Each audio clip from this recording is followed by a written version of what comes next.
Halo, Assalamualaikum warahmatullahi wabarakatuh.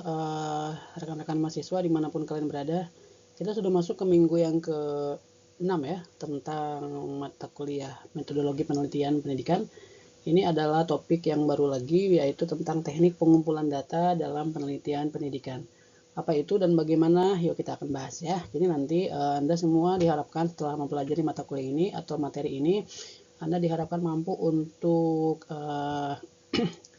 menjelaskan atau menganalisis terkait dengan memperoleh data yang valid dan reliable seperti apa. Kemudian jenis-jenis data, teknik pengumpulan, sampai kepada panduan untuk memilih metode yang tepat. Oke, yang pertama kita akan coba untuk membahas tentang pengumpulan data terkait dengan definisi, tujuan, dan juga manfaat. Bila kita melihat atau mengkaji tentang apa sih itu pengumpulan data, yaitu bisa dikatakan bahwa pengumpulan data adalah proses sistematis untuk memperoleh informasi untuk menjawab penelitian ilmiah.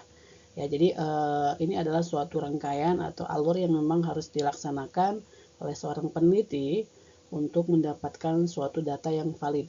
Jadi tujuannya adalah untuk mendapatkan data yang valid dan juga reliabilitas. Ya, dan ketiga yaitu manfaatnya yaitu untuk memastikan bahwa penelitian yang dapat direplikasi dan digunakan ya untuk memperkuat dasar pengambilan suatu keputusan. Ini jadi pengumpulan data ini adalah tahapan yang penting setelah kalian semua menetapkan metode penelitiannya apa dan juga rumusan masalahnya apa. Oke, sekarang kita masuk ke apa sih data-data atau mungkin jenis-jenis data. Data berdasarkan sumber. Ya, jadi data itu kita bisa definisikan berdasarkan sumber, yaitu yang pertama disebut dengan data primer. Ya, dan juga ada yang disebut dengan data sekunder. Apa itu? Nah, data primer ini adalah data-data yang memang dikumpulkan secara langsung dari subjek penelitian. Jadi misalkan Anda semua ingin memperoleh data dari hasil guru gitu ya, dari langsung sumber datanya dari guru. Berarti memang harus melakukan wawancara atau mungkin mengamati kelas yang terjadi di kelas Anda, berarti kan hasil observasi kelas, ataupun dari siswanya, yaitu menyebarkan angket. Jadi data-data primer ini adalah data yang memang langsung didapatkan dari subjek penelitian utama kita. Nah, sedangkan data sekunder ini adalah data-data yang memang sudah ada begitu ya. Jadi memang kita tidak mendapatkan dari primary base begitu. Jadi memang kalau sekunder itu dia sudah tersedia. Misalkan data-data statistik yang dari Kemendikbud atau mungkin laporan-laporan penelitian yang lain atau mungkin dari penelitian-penelitian relevan yang lainnya atau buku-buku teks, jurnal dan sebagainya. Itu berarti kita sudah mendapatkan data berdasarkan sumber yaitu data sekunder. Nah, kemudian ada juga data kita bagi menjadi berdasarkan sifat. Nah, mungkin kemarin-kemarin kita sudah mempelajari ya bahwa ada yang disebut dengan data kuantitatif, ada yang disebut dengan data kualitatif. Kalau kuantitatif ini lebih kepada hasil-hasil yang bersifat angka-angka. Kayak contohnya adalah ujian siswa, hasil belajar siswa, atau mungkin skor-skor kuesioner, atau mungkin jumlah kehadiran yang memang intinya adalah dia mengolah suatu angka atau mengolah suatu data yang bersifat kuantitatif.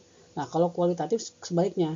Kalau kualitatif ini lebih kepada memaparan sebuah narasi, deskripsi, atau mungkin opini. Jadi lebih kepada teks begitu ya.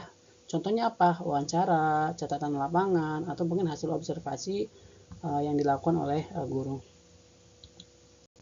Nah, ini ya, jadi yang pertama ada dengan teknik pengumpulan data dengan cara angket. Nah, mungkin kalian sudah pernah ya mempelajari atau membuat suatu angket ya atau kuesioner begitu ya, atau mungkin setidaknya kalaupun Anda tidak pernah membuat mungkin pernah mengisi. Biasanya angket ini adalah pertanyaan tertulis yang diberikan kepada responden. Ya, jadi ini biasanya angket ini cocok sekali untuk digunakan dalam skala besar, artinya survei dengan responden yang cukup besar, 1000 orang, 100 orang, 200 orang. Jadi sasarannya adalah jumlah sampel yang banyak. Nah, kelebihannya untuk angket ini memang dia mudah begitu ya untuk bisa mendapatkan data dari banyak responden. Jadi cukup kita menyebarkan Google Form, kemudian para responden mengisi, itu sudah bisa kita mendapatkan data angket.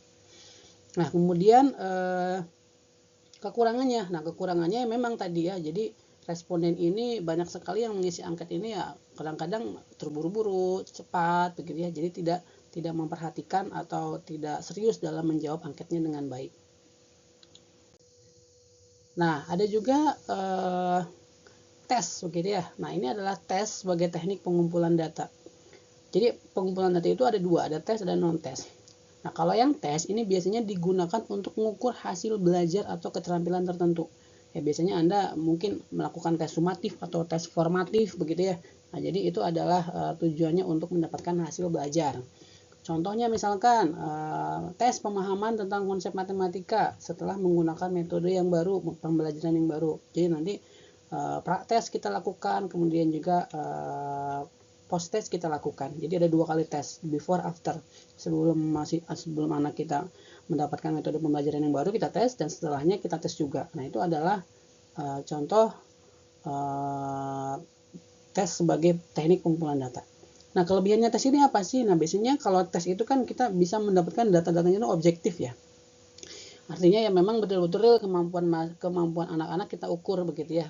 Kemampuan anak-anak hasil belajarnya kita analisis atau kita dapatkan skornya dari rentang mungkin 0 sampai 100 atau mungkin pakai indeks lulus tidak lulus, ya itu bisa didapatkan secara objektif. Ya, dapat diuji secara statistiknya pun nanti kita bisa mudah begitu ya untuk menguji terkait dengan pengaruhnya atau mungkin hasil belajarnya, peningkatannya dan sebagainya. Kita bisa uji dengan statistik. Nah, kemudian adapun kekurangannya adalah tidak semua aspek dapat diukur dengan tes. Nah, jadi tidak semua hasil belajar itu kan bentuknya adalah seperti pemahaman kognitif. Ada yang mungkin juga performance begitu ya, afektif, sikap, kejujuran, disiplin, motivasi. Nah, itu memang tidak bisa kita ukur dengan cara tes, tapi harus dengan cara non tes, yaitu observasi ataupun mungkin melalui pendekatan wawancara. Nah, jadi itu kekurangannya ya. Jadi ada kelebihan, ada kekurangan. Nah, contoh berikutnya, teknik pengumpulan data berikutnya, yaitu ada yang disebut dengan studi dokumentasi. Tadi tes, sekarang studi dokumentasi. Apa itu? Kalau studi dokumentasi ini dia lebih kepada menganalisis suatu bentuk dokumen. Jadi dokumen-dokumen kita analisis, kita dapatkan, kemudian kita melakukan kajian literatur begitu ya. Dari jurnal, dari kurikulum dan sebagainya. Jadi ini adalah contoh dari studi dokumentasi. Jadi bentuknya kita evaluasi, des evaluasi begitu ya. Nah, contohnya misalkan analisis data nilai siswa dari tahun ke tahun, penelaahan RPP guru PAUD atau SD gitu ya. Nah, jadi kita lihat hasil belajar tahun lalu itu gimana sih? Apakah memang ada masalah atau mungkin rendah atau tinggi atau bagaimana? Nah, itu bisa kita cross check melalui dokumen-dokumen yang ada di kelas kita atau mungkin dari rencana-rencana pembelajaran yang kita sudah bikin yang lalu. Adapun kelebihan dari studi dokumentasi ini adalah dia tidak memerlukan interaksi langsung dengan subjek. Nah, jadi memang banyak penelitian-penelitian yang metodenya itu adalah studi literatur atau literatur review, ya, systematic literature review (SLR). Nah, jadi ya nggak perlu ketemu sama subjek langsung, jadi cukup untuk bisa mendapatkan jurnal, paper, kemudian kita analisis, itu cukup. Kekurangannya tadi data yang tersedia mungkin tidak lengkap atau tidak reliable atau tidak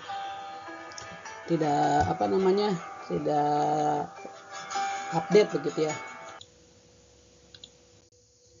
Nah, berikutnya adalah teknik pengumpulan data melalui teknik wawancara. Nah, ini juga sama. Wawancara ini biasanya dia menggunakan data bersifat kualitatif ya. Dia bertanya langsung kepada narasumber ya. Kita temui narasumbernya, kemudian kita tanya-tanya ya. Kita melakukan studi wawancara. Atau dengan menggunakan pedoman wawancara kita bisa bertanya dari mulai ya permasalahan apa yang nanti kita menjadi target sasaran wawancara kita. Bisa wawancaranya itu bisa terstruktur, bisa semi terstruktur ataupun tidak terstruktur. Nah, contohnya kalau yang terstruktur ini ada list pertanyaan yang sudah disiapkan oleh pewawancara. Jadi sudah disiapkan dari awal begitu ya, 1-2 pertanyaan mau nanya apa nih. Nah, jadi kalau 10 pertanyaan berarti 10 jawaban begitu ya. Nah, kalau semi terstruktur dia sudah menyediakan pertanyaan-pertanyaannya, cuman di tengah wawancara proses dilakukan tiba-tiba responden menjelaskan hal yang lain. Nah, itu sama si pewawancara itu bisa berkembang pertanyaannya. Jadi tidak 10 pertanyaan yang sudah disiapkan, tidak hanya 10, tapi mungkin nanti berkembang pada saat wawancara, bisa mungkin jadinya banyak begitu ya. Itu adalah semi terstruktur.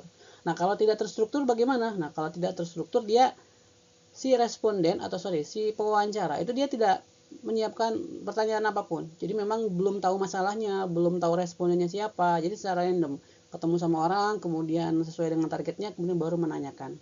Itu adalah tidak terstruktur. Contoh misalkan wawancara dengan kepala sekolah tentang pendidikan inklusif. Nanti kan sumbernya adalah kepala sekolah respondennya. Nah, kelebihannya apa sih kalau wawancara ini? Biasanya ini mendapatkan datanya cukup dalam ya, bisa menggali opini lebih lanjut. Jadi wawancara ini kan lebih kepada personal ya, jadi memang one by one kita tanyakan, kemudian kita mendapatkan data yang memang lebih dalam, lebih lebih valid begitu ya.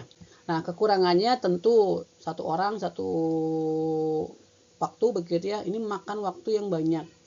Tapi subjektivitas pewawancara dapat mempengaruhi hasil. Nah, balik lagi ya, karena memang ini adalah kualitatif, kadang-kadang pewawancaranya itu mungkin kan punya pengalaman sendiri, sehingga pada saat melakukan hasil wawancara masih ada bias atau subjektivitasnya lumayan tinggi. Nah, jenis-jenis wawancara sekarang. Jenis-jenis wawancara sebenarnya banyak ya, tadi sudah saya jelaskan ini ya. Struktur, semi terstruktur, dan tidak terstruktur. Ya, jadi kalau tadi terstruktur itu dia sudah disiapkan ya, kaku ya, namun konsisten. Jadi kalau 10 pertanyaan 10 pertanyaan. Kalau semi, nah dia ada pertanyaan utama tapi fleksibel, jadi bisa berkembang. Kalau wawancara tidak terstruktur, dia bersifat eksploratif. Jadi pertanyaan itu berkembang sesuai situasi dan responnya seperti apa. Jadi tidak ditetapkan di awal. Nah, berikutnya adalah tentang observasi. Nah, ini adalah teknik pengumpulan data berikutnya. Apa sih itu observasi? Ini adalah proses atau teknik mengamati langsung perilaku atau suatu fenomena di lapangan. Jadi kalau subjeknya adalah anak-anak atau siswa kita di kelas, ya berarti kita akan mengamati semua perilaku atau performance yang anak berikan atau yang anak tunjukkan ke kita. Kita observasi. Kita checklist atau mungkin kita catat dan sebagainya. Ya, itu observasi. Nah, kemudian biasanya observasi itu ada dua jenis. Ada observasi partisipatif dan juga ada non-partisipatif. Apa itu? Nah, jadi kalau partisipatif itu dia si pewawancara itu dia masuk ke dalam setting observernya. Ya, jadi misalkan anak kita observasi begitu ya, berarti kita berada di dalam setting anak itu begitu ya. Kalau non partisipatif tidak. Kalau non partisipatif dia akan mungkin memasang kamera di pojok kanan kiri atas begitu ya, atau mungkin di luar jendela. Jadi tidak melakukan eye contact atau mungkin dalam satu tempat yang sama. Kelebihannya kalau observasi itu datanya itu adalah nyata, tidak dipengaruhi oleh responden. Jadi memang ini real begitu ya. Jadi tidak ada manipulatif di sini, semuanya real apa adanya. Nah, jadi nyata begitu ya. Kekurangannya tentu ada, sulit dilakukan dalam skala yang besar. Jadi kalau satu kelas 30 anak, ya ini kalau kita observasi dalam satu waktu untuk 30 anak ya nggak mungkin ya. Jadi kita nggak dapetin data yang dalam seperti wawancara. Nah ini ya, jadi observasi partisipatif itu ikut memasuki misalkan kegiatan yang diamati, nah guru mengikuti dalam kelas. Jadi mendapatkan pengalaman langsung dari perspektif subjek. Kalau non partisipatif dia itu lebih kepada ya tadi ya, hanya sebagai pengamat. Jadi mau menjaga atau meminimalisir terkait dengan hubungan atau keterlibatan di dalam kelas. Nah, berikutnya ini adalah resumenya ya, teknik pengumpulan data berdasarkan jenis penelitian. Jadi ada kuanti, ada kualitatif. Kalau kuantitatif itu teknik pengumpulannya bisa kuesioner, bisa melakukan tes, bisa studi dokumentasi, ini kuantitatif. Sedangkan kalau kualitatif, teknik pengumpulan datanya bisa melakukan wawancara, observasi, dan juga studi dokumen. Sedangkan mixed method atau campuran atau gabungan ini bisa menggabungkan semua. Ada kombinasi antara kuesioner, tes juga dipakai, wawancara juga, observasi juga. Jadi semuanya bisa saling mendukung. Ya, jadi menggunakan semua teknik pengumpulan data. Contohnya kayak PTK begitu ya. Nah ini pemilihan teknik pengumpulan data ya. Jadi Pak kalau kayak gitu terus saya mau ngambil teknik pengumpulan data yang seperti apa? Jadi tentunya adalah kalian harus paham dulu. Kita harus tentukan dulu, mengidentifikasi tujuan. Tentukan apa yang ingin kita ketahui. Kalau memang subjeknya kita pengen tahu hasil belajar si anak, ya berarti kan pakai studi dokumentasi atau mungkin pakai tes begitu ya. Jadi tentukan dulu tujuannya mau apa. Kalau pengen menganalisis terkait dengan pengalaman seseorang berarti kita wawancara. Nah, jadi memang tentukan dulu tujuan apa yang akan kita inginkan. Nah, kemudian yang kedua, pertimbangkan jenis data. Pilih apakah ini adalah saya dapatin datanya bersifat kuanti atau kuali. Nah, karena kalau kuantitatif pasti nanti teknik pengumpulan datanya pun sesuai dengan kuantitatif. Kalau bentuknya narasi berarti kita ke kualitatif. Jadi tentukan dulu jenis datanya yang nanti mau akan kita olah seperti apa. Nah, kemudian yang ketiga, baru kita tentukan sesuaikan dengan metode. Pastikan teknik ini selaras dengan metode penelitian. Jadi kan metode penelitian kita sudah bikin sebelumnya. Nah, nanti cek lagi apakah ini sudah selaras atau belum. Apakah match atau belum. Ya, sesuai enggak? Sesuai dengan manfaat, tujuan, rumusan masalah yang di awal kita bikin. Kemudian terakhir adalah evaluasi sumber daya. Pertimbangkan waktu, biaya, dan juga akses data. Jadi jangan sampai nanti kita sudah menyiapkan berbagai macam instrumen atau teknik, tiba-tiba waktunya tidak cukup karena memang mungkin terlalu lama atau mungkin membutuhkan dana yang besar sehingga tidak terlaksana itu teknik pengumpulan data. Jadi mohon pastikan bisa melakukan analisis ini sebelum melakukan atau mengambil data di lapangan. Nah, ini contohnya ya, contoh di kasus PAUD nih contohnya. Misalkan si guru itu ingin meneliti tentang efektivitas metode bermain dalam pembelajaran. Nah, kalau sudah seperti ini berarti guru harus ya tentukan, oke, saya akan mengevaluasi atau meneliti efektivitas metode. Berarti kan nggak mungkin anak PAUD dites ya, berarti kan harus observasi. Ya, berarti kan ini sudah ke kualitatif nih. Jadi pakainya observasi, karena nggak mungkin anak usia dini dites. Pakai angket nggak mungkin ya, baca juga kan belum lancar. Kemudian setelah melakukan observasi secara langsung di dalam kelas begitu ya, nanti lakukanlah wawancara. Jadi wawancaranya mungkin dengan guru secara langsung. Gitu ya. Nah, untuk mendapatkan data-data atau hubungan antara jumlah membaca anak dan juga kemampuan berbahasa bisa menggunakan kuesioner ataupun studi dokumentasi yang guru pernah lakukan. Begitu ya. Jadi ini begitu ya. Jadi itu adalah contoh beberapa kasus ya bagaimana kita atau saya mau ngambil teknik apa nih. Jadi perhatikan dulu tadi, identifikasi dulu sampai kepada memperhatikan durasi atau mungkin dana dan sebagainya, sumber daya. Nah, ini ya, jadi kesimpulannya adalah untuk teknik pengumpulan data ya, jadi ada satu jenis data, ada data primer atau sekunder, apakah kuanti, apakah kualitatif, sesuaikan dengan kebutuhan penelitian.